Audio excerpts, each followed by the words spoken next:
And hello, everyone, and welcome. My name is Steph Rogers from the University of Central Oklahoma, and I will be the moderator for this session. I'm happy to introduce our presenters, two of my esteemed colleagues from the University of Central Oklahoma. Robert Wall is the Assistant Director of Research and Development, and Drew Stevenson is an instructional technologist, both working out of the Center for E-Learning and Connected Environments. The session title is Developing Experiential Learning Projects for Online Courses. Okay, Robert and Drew, take it away. And so with that,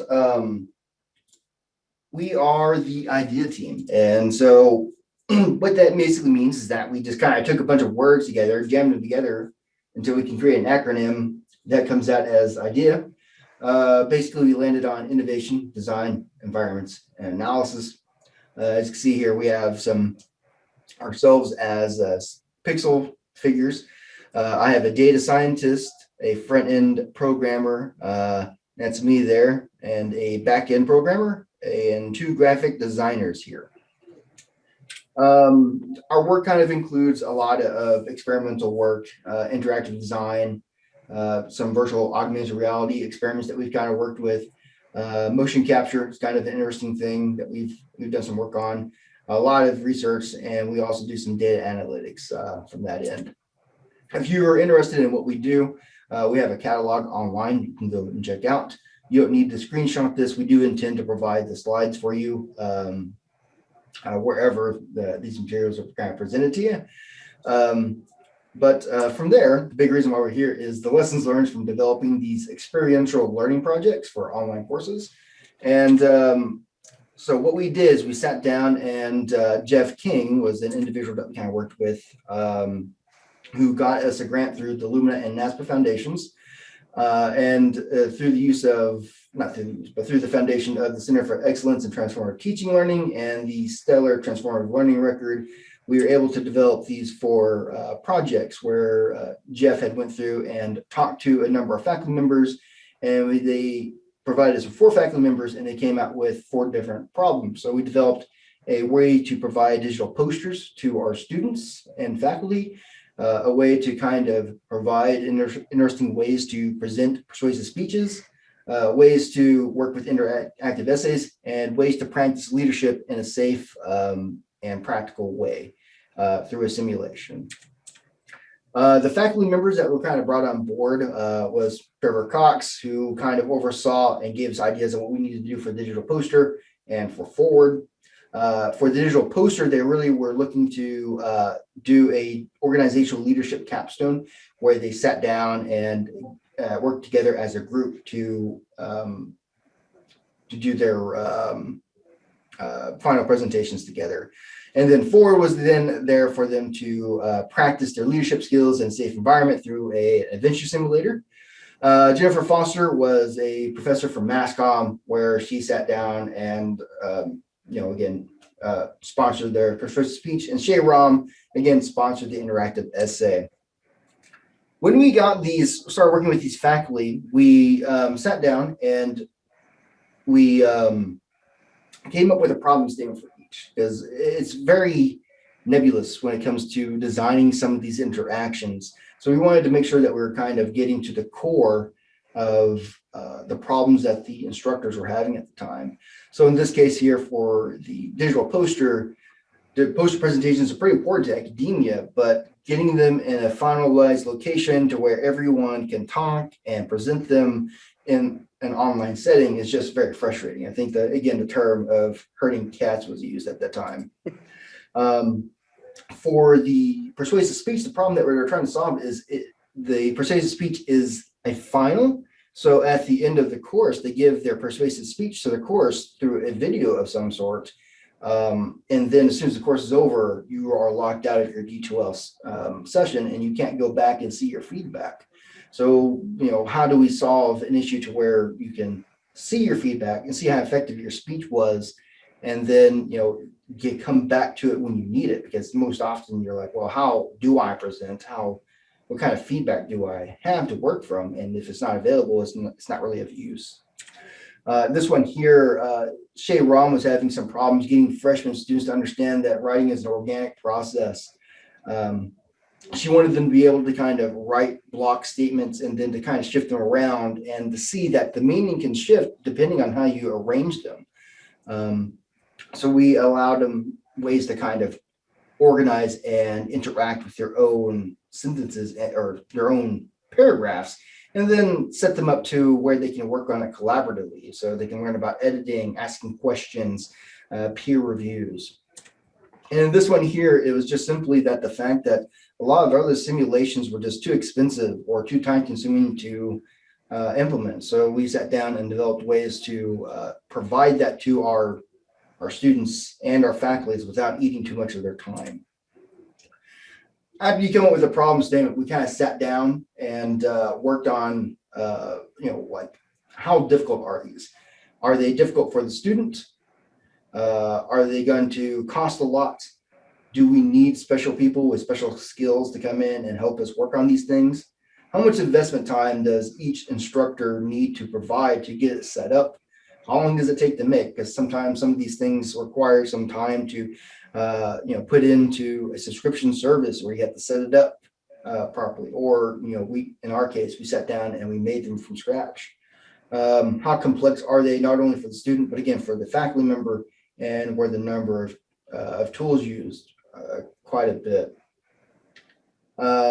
So that's the criteria that we kind of use. It's not really Drew, would you say it's a kind of a hard, I guess we didn't really use it as a Bible, but it was more of a guideline, wasn't it? More of a guide, yeah. Okay. So, so as here, in case, again, if you kind of run across the slides, you can see how we define those out. And then we sat down and, again, applied each and every one of these lists to each project.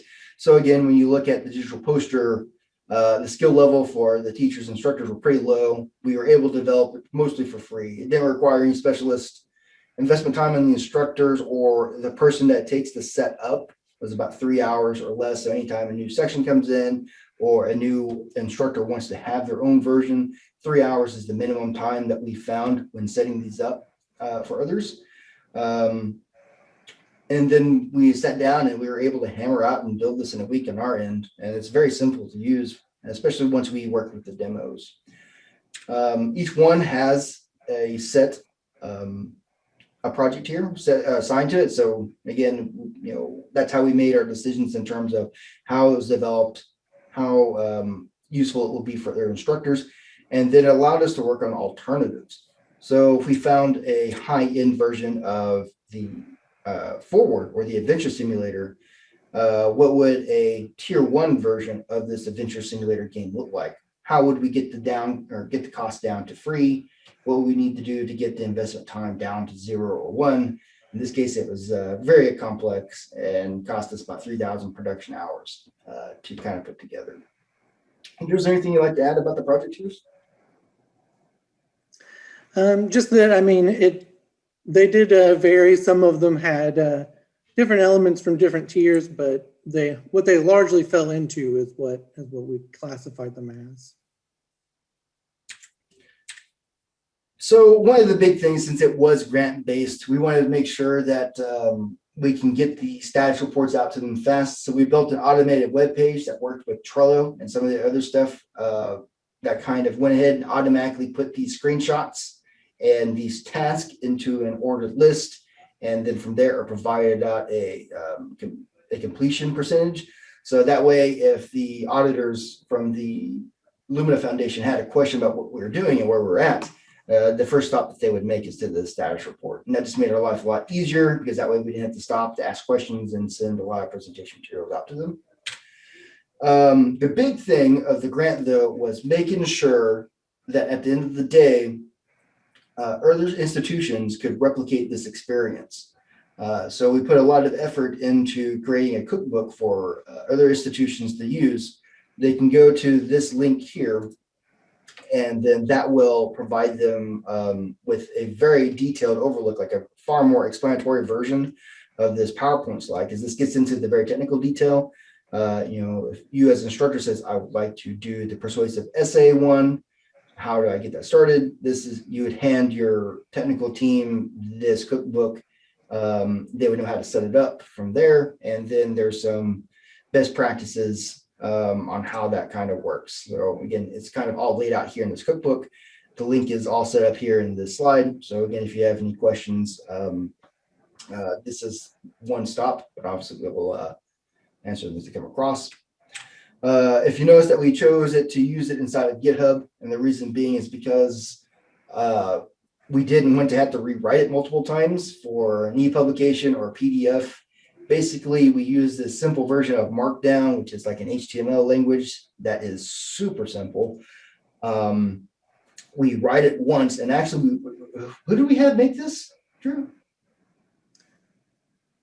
On our team? Yeah. Oh, we had Anna Miller. So Anna made this, and she's a student worker. So after we were finished with the majority of the materials, we just gave her all the writings and all the pictures that we had. And a student worker went through, used this Markdown language, got it into the setup. And again, once you pump it out or get it into the system, it looks like and functions as a normal website that can be copied across the board. So they call it forking, which is kind of an interesting word to set that up as, but you can actually split this off into your own version if that's what you want. So one thing that this is also really helpful with is if you look at this page and sit there and say, these are really good ideas, but if you did it this way, but differently, you can submit that change to us and we can accept that change. Or if you don't like what we're doing at all, you can branch it off or fork it off into its own system by itself and just run with your own. You can see what different versions look like later on down the road. That's the reason why we kind of chose GitHub to kind of show some of these tools and present it. The biggest reason is we're extremely lazy people. We make it once and export it out to many formats. So that was kind of like the backstory behind of what we did, and here's kind of where we're at. And so we're going to start with the digital poster on those portions. So the goal here was to take poster presentations and to change them from something that's in person to something that's going to be online. The features that you have for it is you have some videos, you can add text, and you have images. So basically, how it works is you make one large poster like you normally would, put that into the system, and this allows a student to sit down and add context to their poster without actually having to be there. So as a person will click on certain images, I'm sorry, well, here's a slide for it. I forgot that existed. They would make their poster here inside of Create Image, and then they would upload it, and then they would add their content or annotations, and then they would be provided a link that they can just hand out to instructors or post on to message boards. And then from there, I'm going to let Drew to kind of do the demo real quick. Let me pull it up real quick. All right, can you see my screen? Yes. Okay. Basically, this one, it lives online. So basically, you just have to visit it. You can see there we have an example that people can look at so they can get an idea of what they can do with it, instructions that'll walk them through different ways to use it. And then from there, they can get started. The first thing I want to do is to create their image. To do that, they'll have to use something outside, some graphic design tool, anything like Google Slides or Adobe. I not have to tear up the check and just hand it in the rent. And then let's see. And then basically they can go in here. They'll want to copy their image from the direct links. Paste it into the poster image. And then from there, they're in edit mode where they can add their annotations. They can change the header to whatever they want it to be, the content to what they want it to say. And they can add images. Same thing, they'll want to add it through Imager because we limited where they could have it come from so we can make sure it worked well and simply for other people to replicate. So we have the color orange there. You save it. then you'll just want to resize it to where you want it to actually be. You can go to preview mode, and this is how it'll look for other people once it's done. You can see there's a black box around it now. When you hover over, it highlights. And then when you double click on it, it pops up with your annotation. If you want to edit more, you can go back to edit. If you want to change the borders, there's options to change borders here. There's several different options how to change minor things of how it looks. And then once you're done, you just simply click finish. And then it's hosted here. You'll get a link. You just want to save that link. That way anybody can get back to it later. And you have your digital poster where people can come in, see your annotations, see your poster, and experience it the way you want to.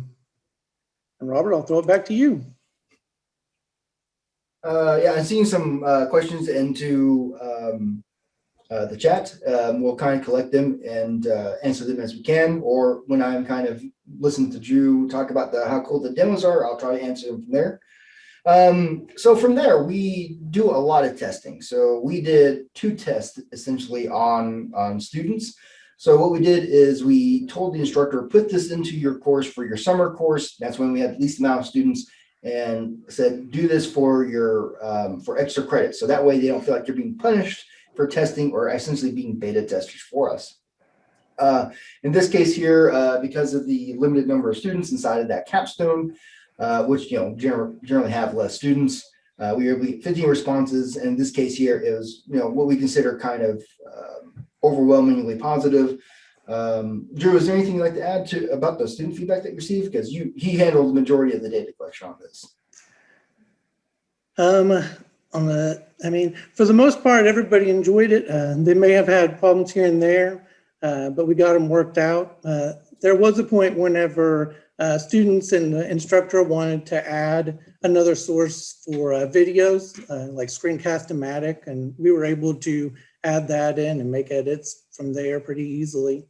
So yeah, the way the system is set up is, again, you would host or you would download it yourself from GitHub, and you can either install it yourself or have someone on your team install it. We can support you in your installation or your own installation, but you are not bound to whatever we locked it down to. You can actually go through and see how we blocked some sites and kept other sites. It's actually it's very well documented into the code.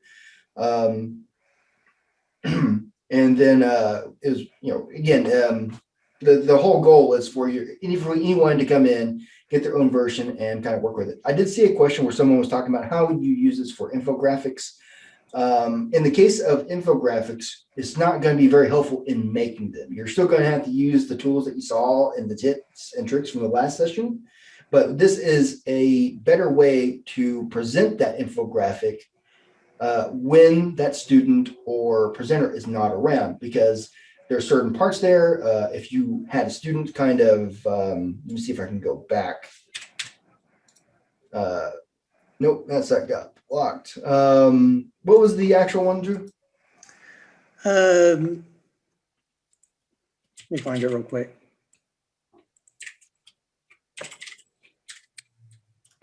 Poster presentation. There's an example here. And actually, I probably should have pulled up an actual poster presentation. But again, what you would do is if there was a whole talk about oranges, you can literally click on the video and watch the student that uploaded a YouTube video of themselves explaining how what the topic of oranges is. So again, the goal is not so much to replace infographics, but to allow a student or a professor to apply context without you being there.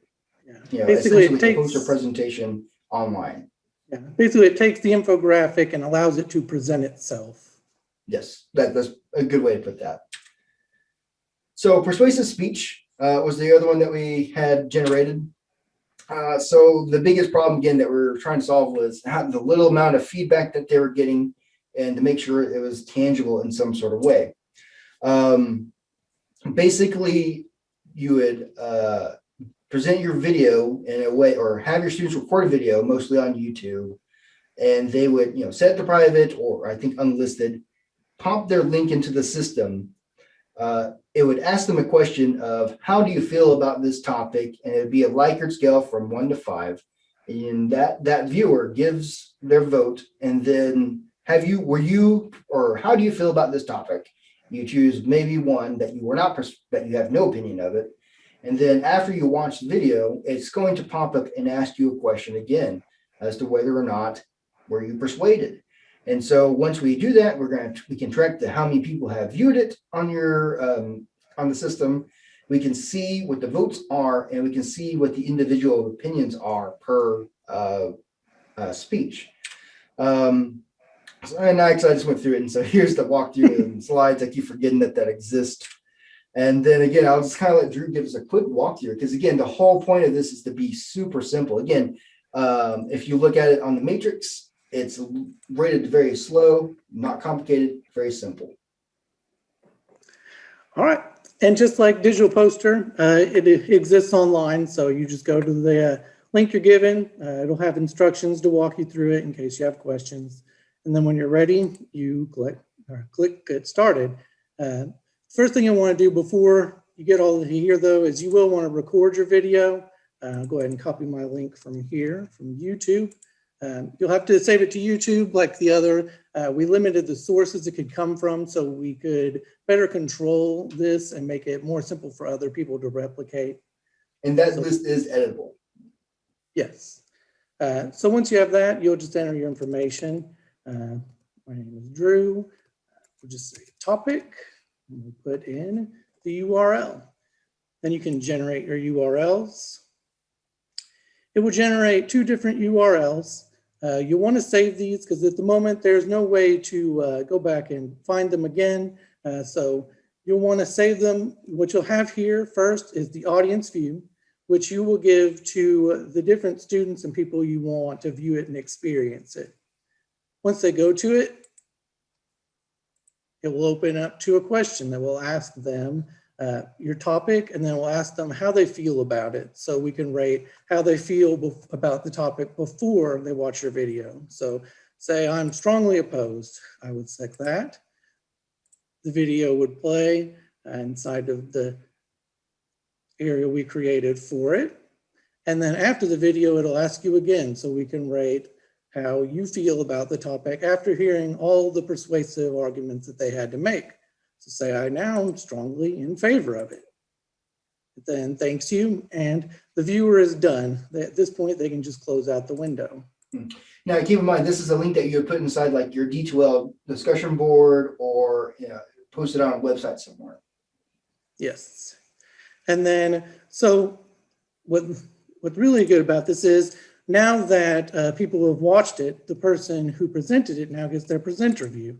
So the best part about this is no longer tied to your LMS at this point. This is just something that lives on, whoever server that it's on, and they can visit it anytime so long as the Google spreadsheet is there. So we did forget to mention that this thing is all running on a very free Google Documents backend. It's all a Google Sheet technically. Yeah. And so when you go to your presenter page, you can see your topic, your name. You can track all the responses, like Robert said. You just see it all on one page where you can see so say mine went from strongly opposed to strongly in favor. You can see that mine rated as an improved opinion. You can also see individual responses. So the one I just did is recorded as before I was strongly opposed, and then after I was strongly in favor. The next person would just be on the next row down when they watch it. It also gives you links to see the video, links to the actual video uploaded, and so that you can't lose your audience view, we did attach that here as well, so you can have that to reshare as long as you saved this view. And with that, Robert, I'll turn it back over to you.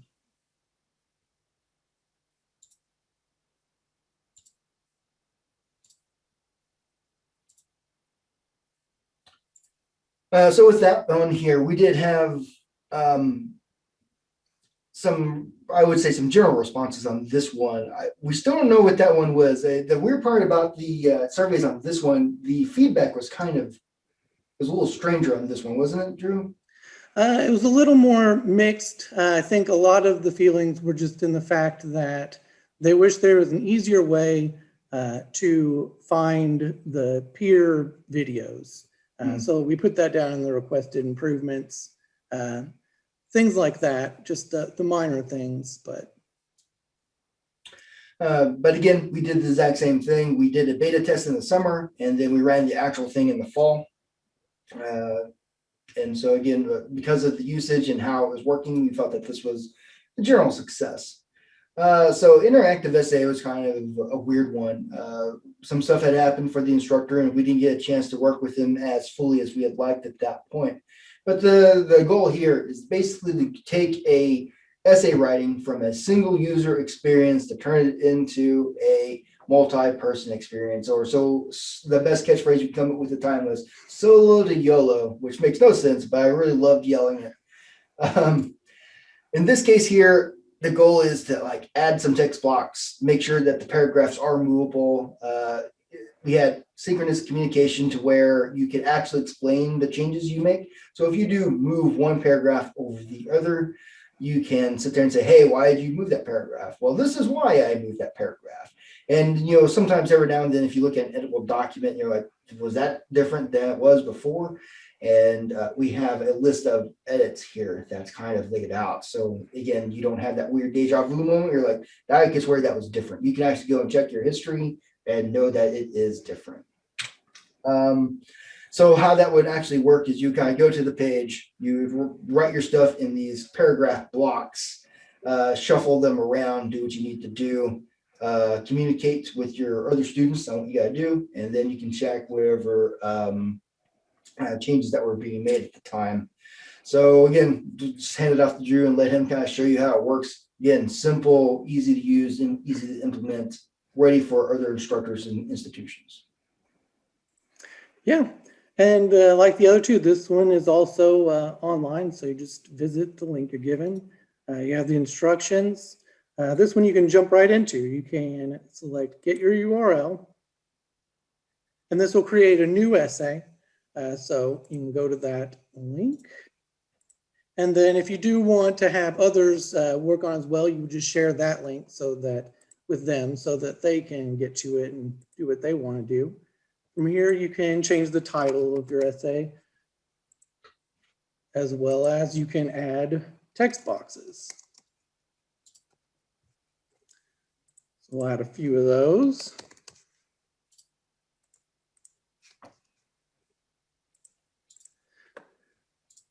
Once they're created, other people can come in.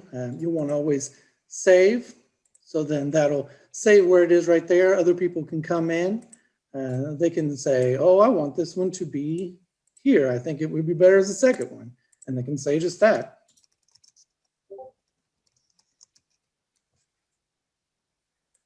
Then the next person can come in and they can see the different comments that people made. They can see that, oh, this person thinks it's better as the second one. They can also come in here and see when's moved, any comments that were made, and move anything that they want to the second, third, move them all around, make any comments, save them, add more comments to the one that already do. And you can see the conversation that goes back and forth on this. So people can have all their conversations, move them around, and do anything they need to figure out what order they want these to be in. And always save at the end. With that, I'll turn it back over to you, Robert. And so just like with the other slides, you can see because we didn't have any testing on this one, the instructor just, they had some circumstances that they can help it complete it. We weren't able to do any testing on that one. So if you want to try it out, let us know. And we would very much like to collect data on how this would be used and some other interest on how to maybe even improve it from there. The crown jewel here is the Forward the Adventure Simulator. As you can see from the hours that we've kind of put into it, this is the only one that you can't actually go through, download your own version, and run your own version. We set this up to a high tier. It's made with a video game engine that we call Unity. And the reason why we chose that Unity video game engine is because of the complexity that we need of asynchronous collaboration with synchronous decision-making combined into one situation. We decided that a video game situation like World of Warcraft or some other massively multiplayer online game is the best way to kind of work with that. There's a real two stipulations with this one. The first one was no one can die. We can't use the words die. There's a lot of foreign exchange students, mostly from China, that were in this leadership course. And the moment that we had used the Harvard Mount Everest climbing simulation, the use of death was kind of prevalent through the documentation language. And because that's such a taboo topic for some of the cultures around in the classroom, the conversation and the leadership course just kind of shut down and came to a halt on that. So anytime there's a reference to death, we changed to taken down the mountain or taken off the mountain. The second thing was that this was made for mostly working adults. And so, as we all know, most of the time when, especially with adults online, they come in, check their assignment on Sunday at like 11:55 p.m. and do all their assignments right there before midnight, and then they turn it in. So we needed them to kind of be able to come on to the game and they make their choices and leave the game as soon as possible. So because of that and its things, we built it up as a actual video game. As of right now, you can only download it from one specific site to play it. It's made and it's technically pretty open for any institution to kind of use. We do intend, because again, the goal is for online adults to kind of use this, is to put it onto iPhones and to Android devices for the fall, to kind of run that there. So that, again, they can just log in on their phone devices and play the simulation from there. But the big features that they have is the fact that there's a player login, which we had to have because we had to keep track of who's making what decision and what roles they are. As of right now, there's only 4 unique roles. We can work in more at a certain point, but unfortunately, the more you add, the more complicated it becomes. So we just kept it to the main 4. So that means that when you do play the group, you do need a group of 4 players right now. We are working on ways to play it with less than, so that way, if you only have a team of 3, you can just start the game without that. We did set the scenarios up into these small writing chunks. They're also branching scenarios, so you won't get the same playthrough every time. So in this case down here, we have I lost my mouse. For the meteorologist, which is this person there, they're going to get different weather reports based on, not only where they're at on the mountain, but what's actually happening around them. So if you have the same people play the same game again, they will not have the same experience on the second time around.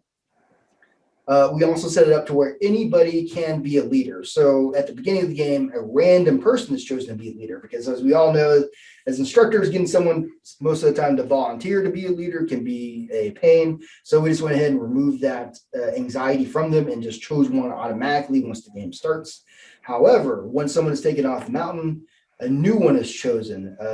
The original Harvard one had an actual leadership role. And since, someone can be taken down the mountain and the goal was to practice leadership, we wanted to emphasize the fact that anybody can be a leader. So we kind of designed that into the game portion from there.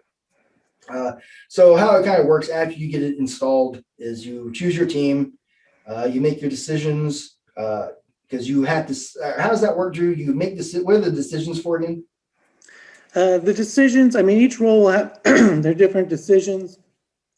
Meteorologist will have to determine if the weather is safe to travel. The navigator will have to determine which path they should take for that route. And then the medic will have to determine if the team is healthy or if they have injuries. And the thrill seeker will determine what they're going to do to seek the thrills that round. That's right. That's what the roles are. And so what that does is each person has a scenario that they have to deal with, and you have to inform your leader of what your decision is of whatever you're in charge of. So when the leader has the information they need, the team leader can make a decision as, well, based on this information, we should definitely go up the mountain, or we should go down the mountain, or we should just stay where we're at. And so again, that's where we have this climb from. And so again, we have it set up like a game like you would find in Fortnite or like Call of Duty. You would find a team and you can select one, or if you want to, you can just generate a team name if you want to. We just took a list of animals and colors and combined them into the white porcupines. Again, the game is made to be kind of asynchronous. So once you select a team, you have to go into the lobby and you can wait for it to populate. And so again, this is the start screen. And so, welcome forward. Here's your role. This is what they do. And again, I'm on here twice because I'm not only the leader, I'm also the medic. So again, any person can be the leader and be the role. So at the beginning of the game, we did our beta testing, and we just kind of wanted to start. We ran 2 groups in the beta test. We haven't had a chance to run this in actual course yet, but my favorite part is one did it with the instructor, and that turned out to be kind of what we expected it to be. And then I guess Drew was embedded as a student technically. He never advertised he was a student, and he never told him he was an employee either. But he got to kind of see some raw reactions in this. And my favorite one is his group, for some reason, took it way serious. Like, they wrote a passionate email about what it means to be the team leader, and even gave meaning to their team name, which was, to me, just something I didn't expect. Drew, how did that catch you when you did that? That was the instructor's team. That was the instructor's team? Yeah. Oh, no. Okay. That's still even crazier to me that they sat down and they wrote all of this. Again, this is not prompted. We just literally gave them a link, a set of directions on how to play the game, and then we let them handle the rest themselves. Because in beta testing, we just kind of see what they do, what they like, what they don't like, what they did, and we were not expecting this. So what happened is that person wrote that email, and then the very first day they made some wrong decisions, and they got taken off the mountain immediately. And so that kind of just ruined their day immediately. So then they kind of wrote the thing, you can just see the sadness leave their eyes just in the email they sent out to everyone else. They made the move up the mountain. I didn't understand what was happening. I'm really sorry. Good luck to you all. So it was just really interesting to see it go from that really long and passionate email to how on the very first turn, they're just taking off the mountain. From there, again, more features. You can kind of see where the game works, where it sits down and tracks the decision making. So when you log in and see that no one has made a decision yet, you can just log out immediately, go on about your life. But this decision tracker here lets you kind of know what's happening. You can monitor your team's progress as they go up the mountain. This lets you know the consequences of your decisions. So that way, hopefully, if you sat down and read it, you would know that, oh, well, going up under bad weather conditions will be bad for the team. And then I think in this round, a good number of students were able to make it to the top, and then some kind of made it to the bottom because, again, what happened to the communication part, Drew? Right now, there's no in-game communication, so they had to communicate through emails. So everybody kind of warmed up to communicating to it and learned more and got really into it near the end. But going forward, I think at the beginning they were making random decisions without talking with each other. Yeah. And then they eventually found out that they would be better off if they started talking. So I guess towards the end, they found out that if they talked more, they can make better decisions. Some people say that we should probably fix that. I say that worked as intended myself personally. We will still be making some changes to communication, but in terms of how we watched it progress, to me, that met the goal where they saw that they will work better, or the team will benefit from better communication, and leadership will benefit from communication than if you don't. From there, there's a final screen that kind of just breaks everything down for you. Just kind of sit there and say, well, who's taking down the mountain? How many days traveled? How many turns did you take? And that's kind of all loaded into a back-end system. Drew, what's this about? I did not read this slide, nor did I This make was it. So I don't know this is what our beta testing experience. it's about. Okay. We split into two different teams. Team one had the instructor and 3 students. Team two had me and 3 students.